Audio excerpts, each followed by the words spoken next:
So today I am going to be talking about flexible seating in the general education classroom, and this was my research study. I actually did this during small group stations, and it was over a 7-week time period, and we're going to go ahead and get started. My problem statement is, in my classroom I have very many active students, just like in every classroom.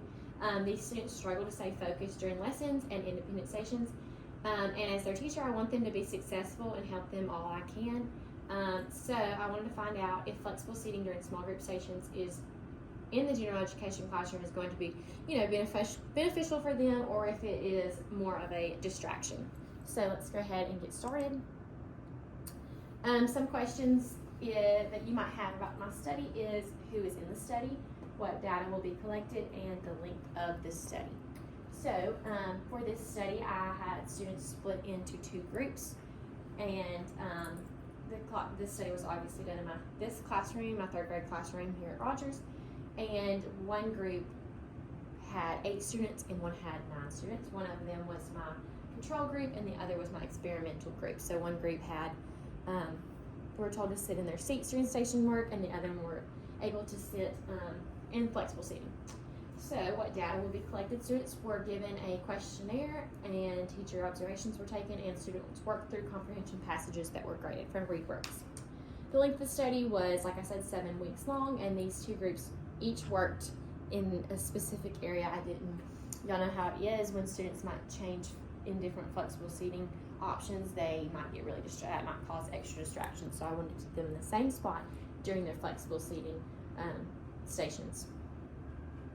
A literature review.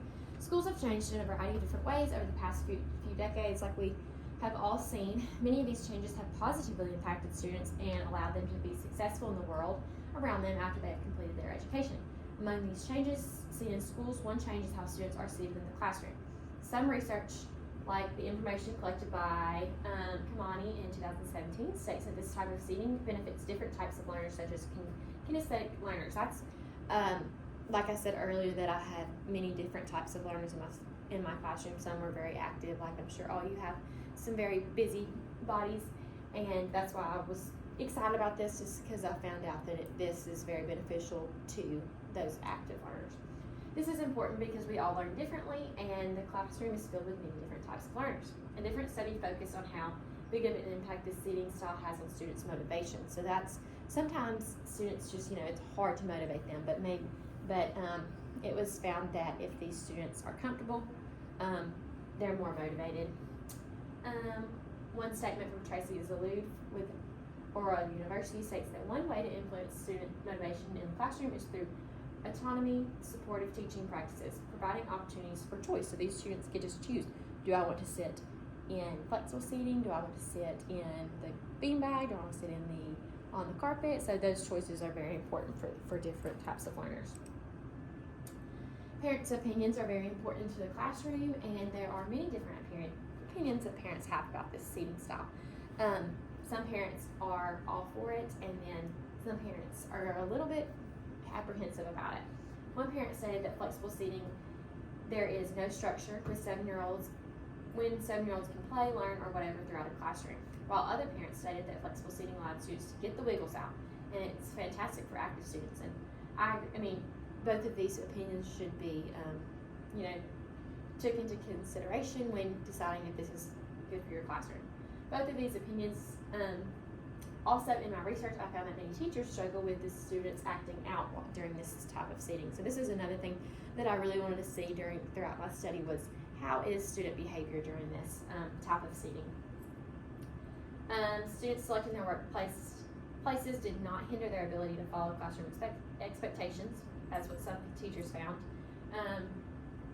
Some weren't great for it, some teachers are not for it. So it was interesting to see the many different opinions that students had.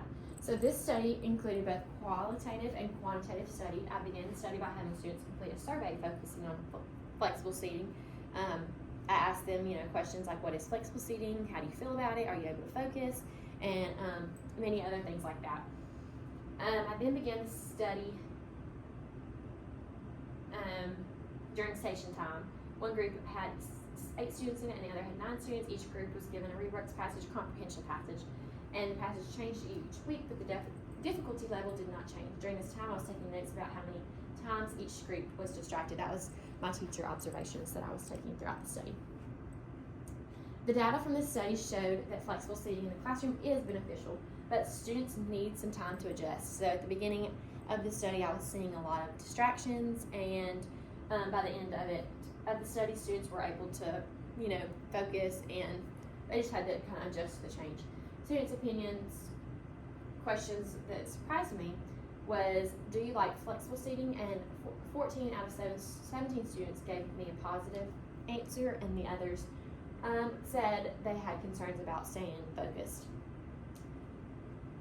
At the beginning of the study, students in flexible seating group needed more redirecting than the control group. Although without this study, throughout the study, I was able to see the group's distractions level out. For the assessments that students were given, we're going to look at that in a minute. At the beginning, the control group scored higher, but then by the end, the flexible seating group was able to, really do well and ended up actually scoring higher by just a little bit. So here's the interview questions. What is flexible seating? I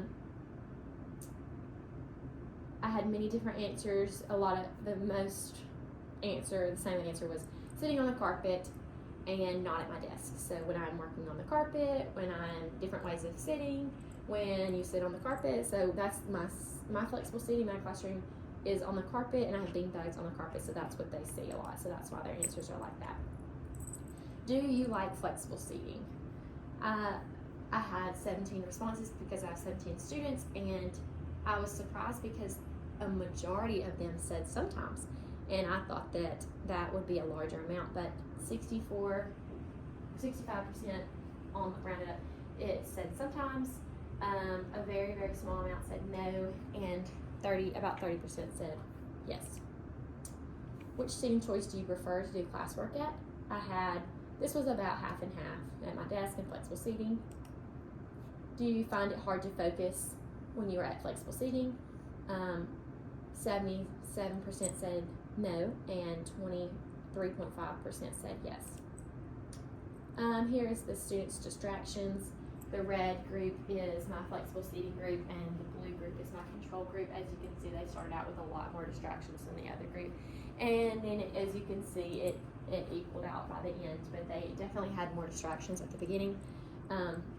In week 1, they had 4 distractions, and the other group only had 2. And by the end, they both had about one distractions or redirections.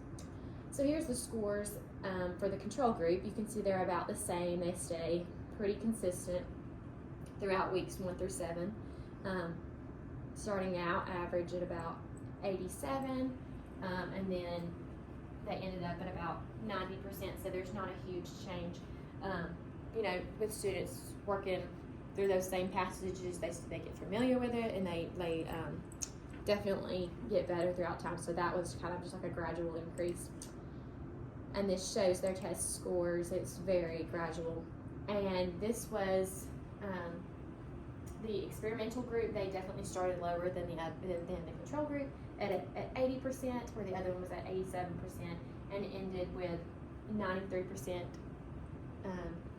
overall. So they definitely had a huge increase. That's 13% compared to the small 3% increase. So starting out week 1, they were very low compared to where they ended, and even week 2, you can see that they didn't do too well. They were still, adjusting, I would say, but overall they did very well on that. By the end, they were comfortable, and they really did well.